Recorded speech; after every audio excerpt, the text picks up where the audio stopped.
ini. Dia yang pertama ada teori Arrhenius, yang kedua Bronsted Lowry, yang ketiga asam basa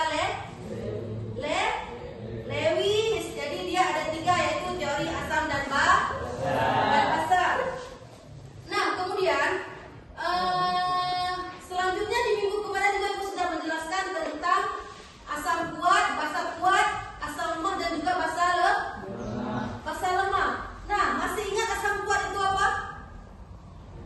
Ibu mau mereview dulu yang minggu-minggu kemarin, apakah masih ingat atau tidak? Dia kalau asam kuat itu asam yang terionisasi secara sempurna. Contohnya apa? HCl. Karena dia kalau asam melepaskan H+, sedangkan kalau basa dia OH-. Itu perbedaannya antara asam dan basa kuat. Nah, kemudian cara kita menentukan pH dari asam kuat, atau bagaimana caranya kita tahu itu asam kuat dan basa kuat. Kita menggunakan apa kemarin? Kertas lakmus. Dia ada 2, yaitu biru dan merah. Udah Ibu nampakkan video kemarin ada? Kemudian yang satu lagi ada pH universal. Jadi antara kertas lakmus dan juga pH universal, yang lebih akurat kita pakai yang mana? pH universal, karena dia range pH-nya sudah terdeteksi. Dia akan keluar angka. Nah, oke, kalau begitu masih ingat rupanya. Jadi sekarang kita lanjutkan materi kita pada hari ini, yaitu kelarutan dan juga hasil kali kelarutan. Apa itu kelarutan? Nah, kalau bahasa Inggrisnya, kelarutan itu disebut dengan solubility. Coba buka halaman 289. 289. Udah? Ya.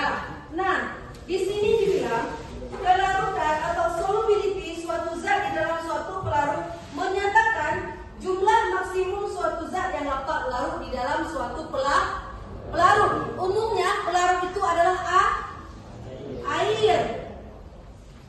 Nah, kemudian di sini dijelaskan beberapa faktor yang mempengaruhi besarnya kelarutan suatu zat. Dipengaruhi oleh, yang pertama ada jenis pelarut, yang kedua ada suhu. Berarti itulah 2 faktor yang mempengaruhi dari besarnya kelarutan dari suatu zat. Nah, jadi untuk materi yang kita pelajari hari ini tentang kelarutan dan juga hasil kali kelarutan, ada pertanyaan? Apakah sudah mengerti semua? Sudah? Sudah. Nah, berarti kalau sudah, apa yang bisa kita simpulkan? Yang pertama yaitu tentang pengertian kelarutan. Apa itu kelarutan? Yaitu jumlah maksimum suatu zat yang dapat larut di dalam suatu pelarut. Kemudian faktor-faktor yang mempengaruhi kelarutan ada 2. Yang pertama tadi apa? Jenis pelarut. Yang kedua suhu. Baik. Berarti kalau sudah mengerti, apa kita akhiri untuk pertemuan pada kali ini?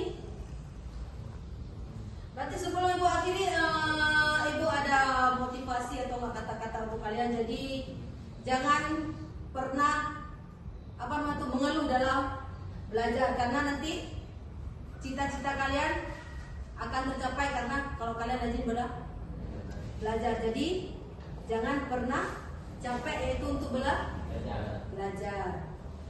Berarti untuk pertemuan kali ini Ibu akhiri. Assalamualaikum warahmatullahi wabarakatuh. Waalaikumsalam warahmatullahi wabarakatuh.